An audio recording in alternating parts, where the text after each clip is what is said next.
At one point, my father told me, we're going to start doing business with a man from Egypt. He said, and this man, he's from Cairo, Egypt. I said, oh, this is good. He said, and he's a Muslim. And I just stopped like this.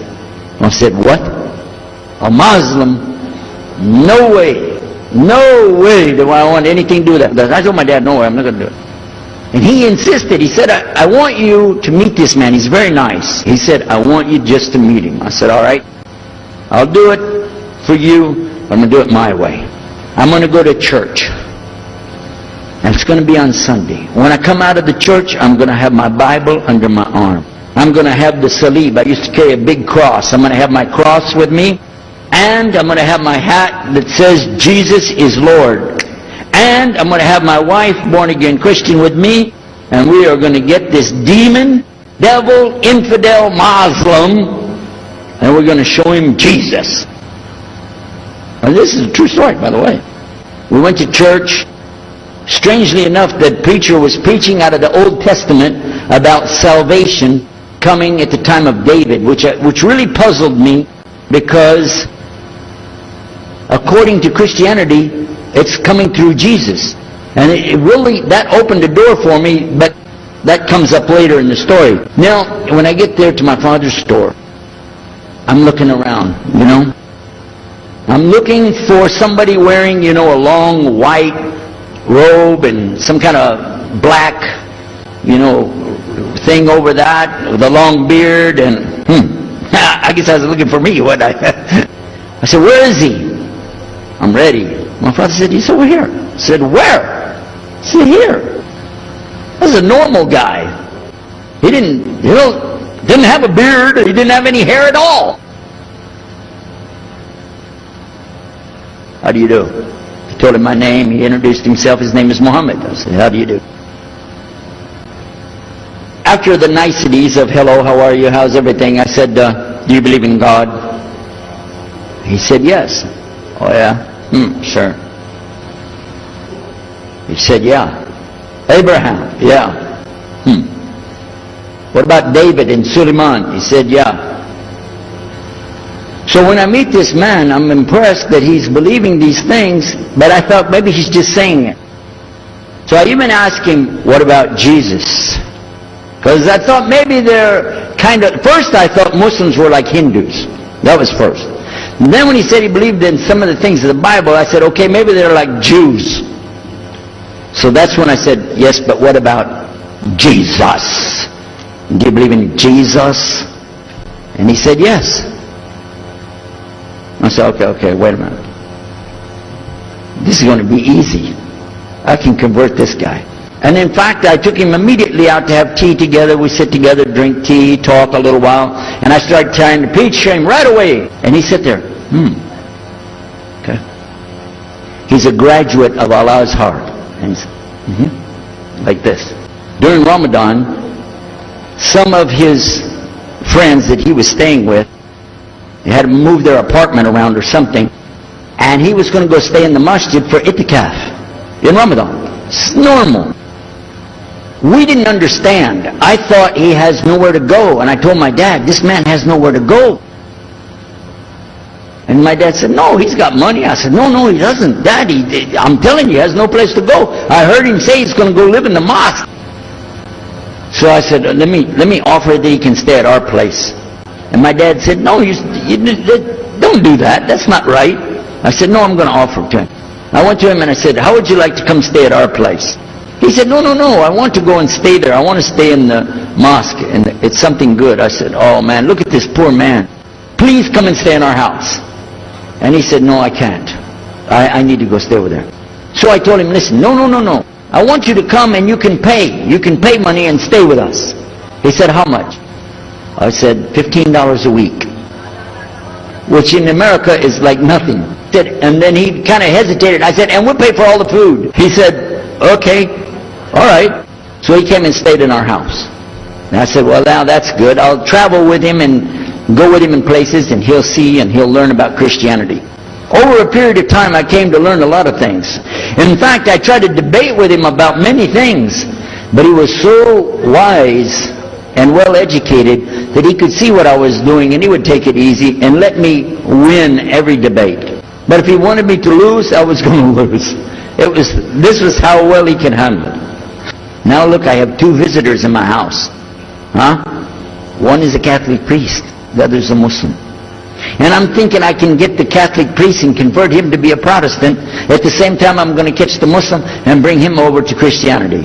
High aspirations.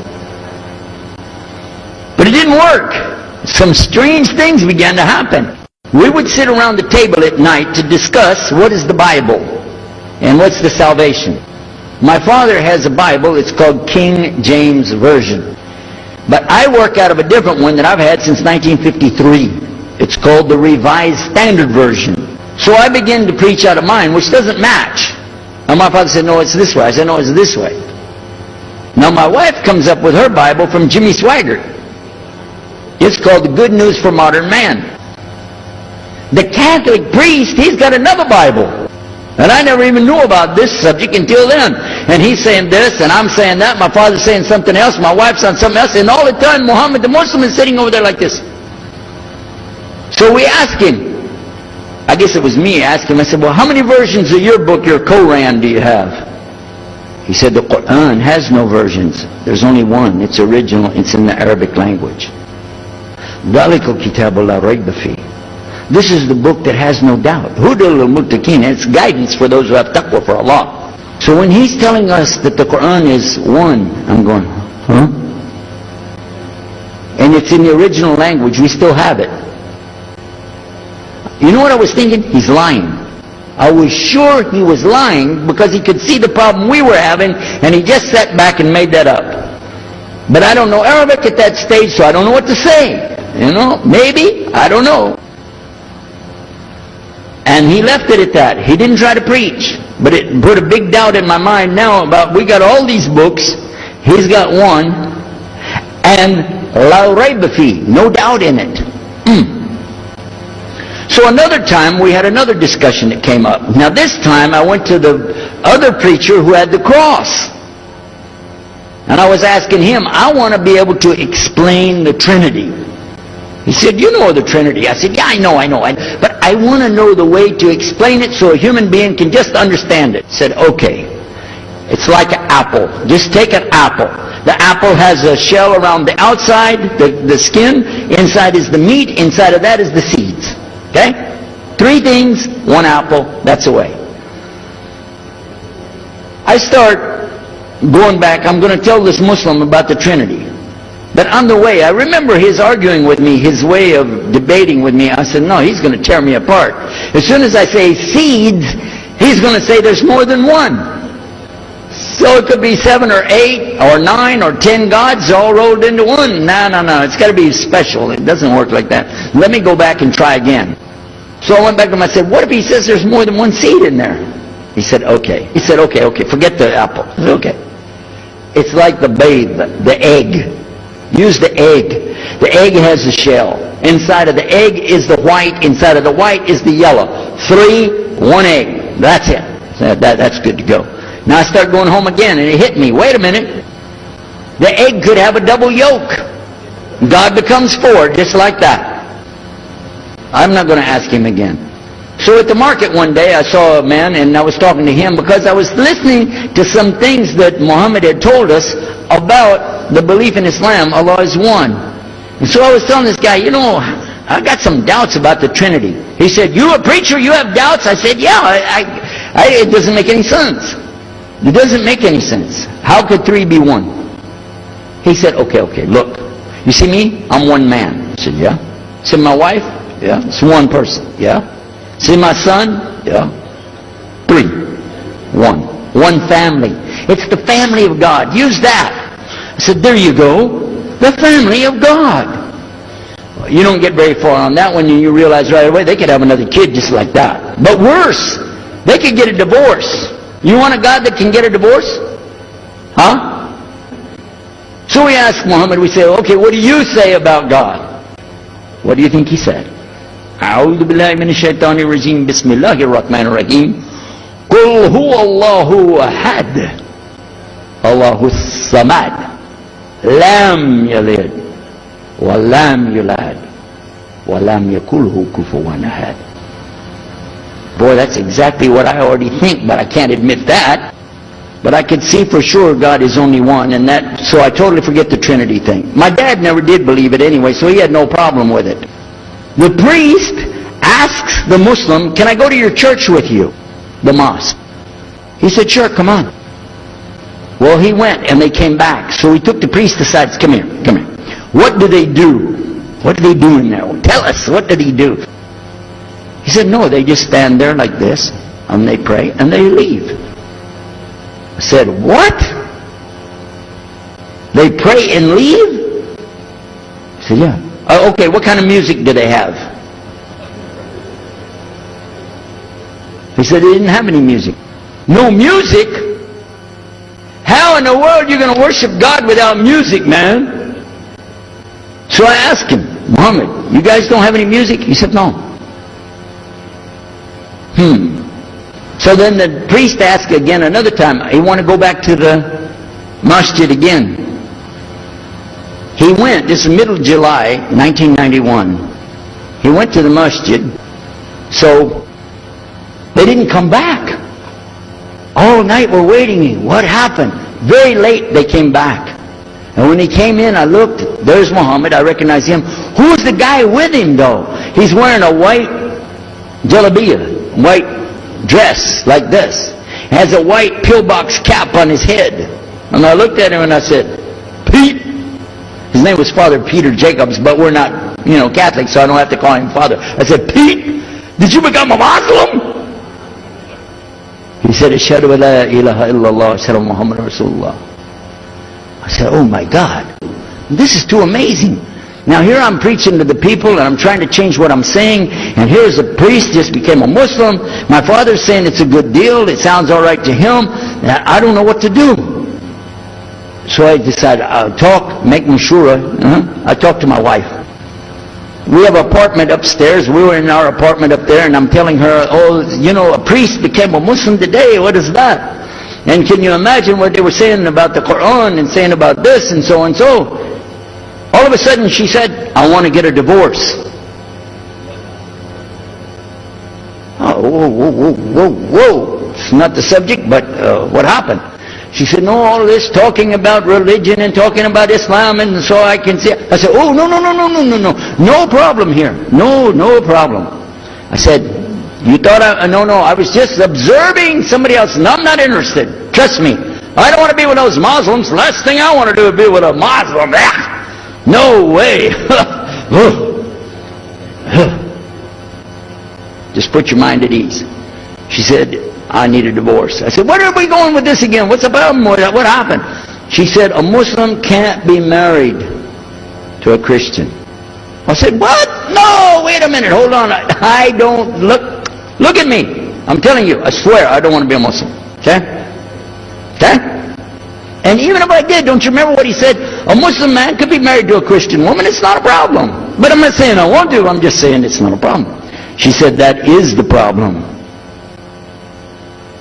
A Muslim woman can't be married to a Christian man. I want to be a Muslim, so I need a divorce. I'll never forget, I was sitting right on the edge of the bed, just sitting there, and I almost fell over. I said, at last, I can tell the truth. I can say it. I didn't realize that she liked the idea. I was afraid. I said, okay, the good news is, I too want to be a Muslim. You know what she said? I don't believe you. I said, no, really. I was just saying that because, but for sure, just so you know, I want to be a Muslim. I've been thinking about it. I want to be a Muslim. We're both going to be Muslim. Alhamdulillah, this is going to be great. Right? You know what she said? I don't believe you because you're either lying right now or you were lying 5 minutes ago when you said you didn't want to be a Muslim. And either way, I don't want to be married to a liar. So get out. So I started leaving. So I went to get to Muhammad and I woke him up. I said, come, you and me, we got to talk. Come with me. And we went outside the house and we walked those country roads until the time for the dawn, the sun to come up at dawn.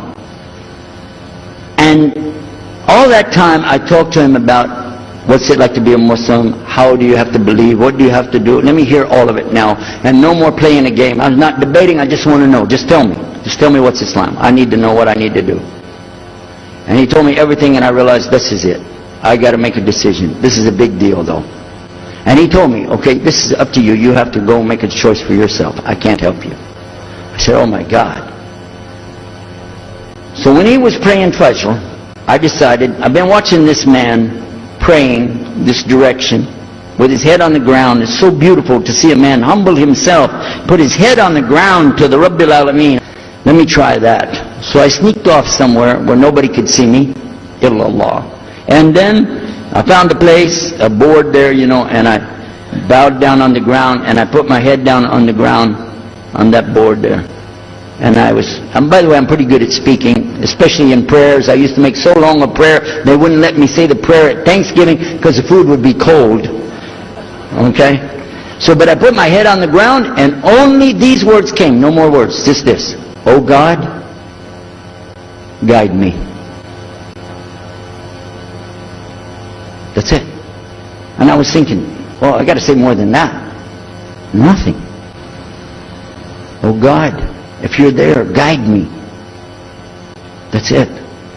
I talked to my wife, I talked to my father, I made a bath, and at 10 o'clock that morning, I went in front of this man named Muhammad and this new man named Yahya, who used to be the priest, and I said, Ashhadu la ilaha illallah wa ashhadu Muhammad Rasulullah.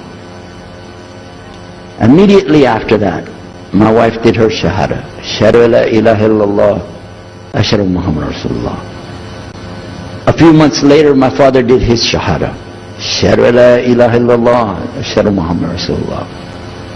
Step by step by step, we saw so many people enter into Islam. We wanted to tell the whole world what is Islam. We wanted everybody to know the real Islam. I said, how could this escape our knowledge? How could we not know about this great and wonderful thing called Islam?